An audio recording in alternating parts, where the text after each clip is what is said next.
Hello guys, welcome to my channel. আজ আমি বানাবো লাউ চিংড়ি। এই রেসিপিটা যদি আপনাদের ভালো লাগে তাহলে অবশ্যই লাইক করবেন আর সাবস্ক্রাইব করবেন। আমার রেসিপির আপডেট সবার আগে পেতে অবশ্যই বেল আইকনটি ক্লিক করবেন। এই ডিশটা খুবই টেস্টি হয়, আপনারা সবাই ট্রাই করবেন, আপনাদের সবার খুব ভালো লাগবে। তো চলুন দেখে নিই কিভাবে বানাতে হবে এই লাউ চিংড়ি। প্রথমে আমি একটা কড়াইতে ছোট ছোট কেটে রাখা লাউ এটা দিয়ে দেবো।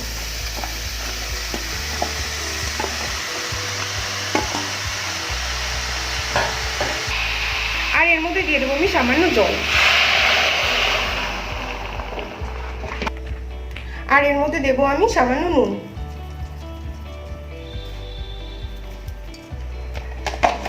আর এর মধ্যে দিয়ে দেবো আমি দুটো কাঁচা লঙ্কা, দিয়ে এটাকে ঢেকে রাখবো লাউটা সিদ্ধ হওয়া পর্যন্ত। 15 মিনিট মতো আমি লাউটা সিদ্ধ করে নিয়েছি। লাউটা একদম সিদ্ধ হয়ে গেছে। এবার এই জলটা আছে, জলটা আমি কিছুটা টানিয়ে নেব। লাউয়ের জলটা আমি অনেকটা টানিয়ে নিয়েছি। এবার লাউটা আমি নামিয়ে নেব।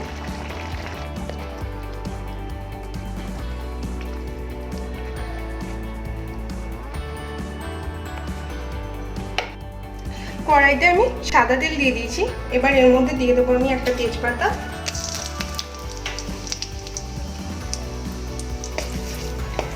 আর এর মধ্যে দিয়ে দেবো আমি একটা শুকনো লঙ্কা।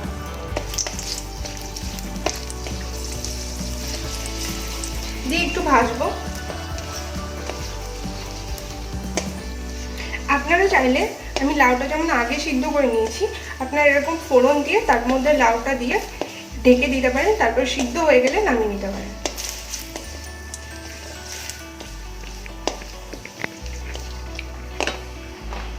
এবার এর মধ্যে দিয়ে দেবো আমি গোটা জিরে।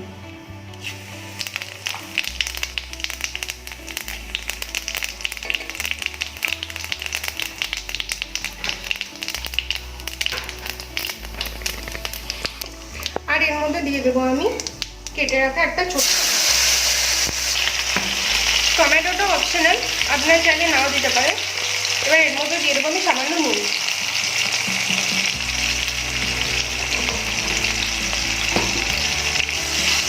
দিয়ে টমেটো একটুখানি নরম হয়ে যাবে।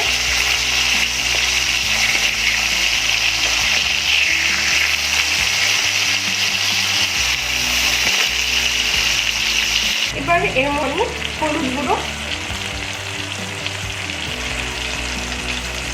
ধনে গুঁড়ো, আর এর মধ্যে দেবো আমি জিরে গুঁড়ো।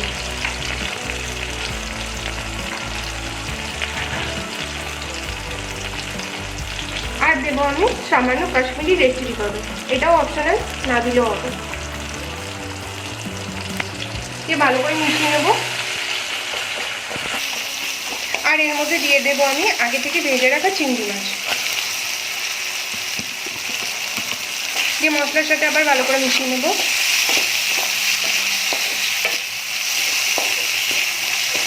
খুব সুন্দর একটা রং এসছে।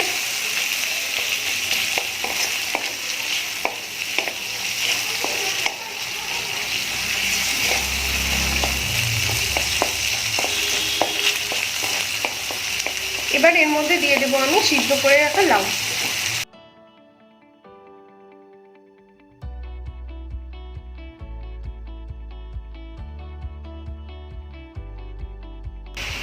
আমি যেমন লাউটা আগে থেকে সিদ্ধ করে নিয়েছি, আপনারা চাইলে এইভাবে আগে ফোড়ন দিয়ে তারপর কেটে রাখা লাউটা দিয়ে একটু নাড়িয়ে ঢেকে রেখে সিদ্ধ করতে পারেন।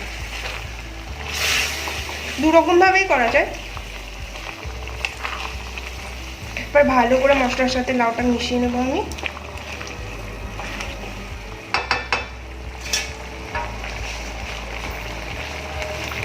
এবার এর মধ্যে দিয়ে দেবো আমি সামান্য চিনি।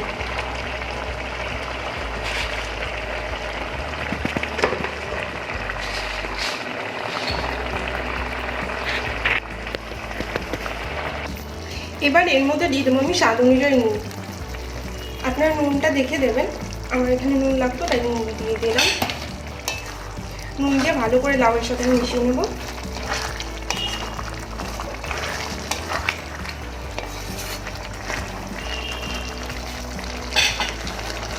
এবার এর মধ্যে দিয়ে দেবো আমি ঘি। ঘি দিলে টেস্টটা খুব ভালো আসে, আপনারা যদি না দিতে চান তো দেবেন না। এবার আমি কিছুক্ষণের জন্য ঢেকে রাখবো। আমি কিছুক্ষণ লাউটা ঢেকে রেখেছিলাম। এবার ঢাকাটা তুলে একটু নাড়িয়ে নেব।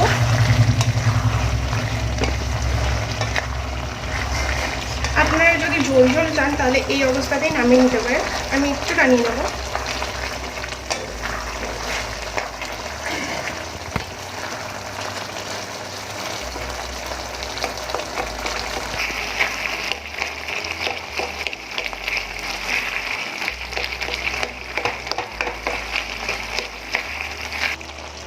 আমার লাউ চিংড়িটা একদম রেডি।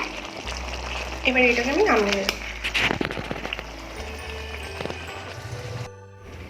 আমার লাউ চিংড়ি একদম রেডি। দেখতেও খুব সুন্দর হয়েছে, খেতেও ঠিক ততটাই টেস্টি। আপনারা অবশ্যই বাড়িতে ট্রাই করবেন, আপনাদের খুব ভালো লাগবে।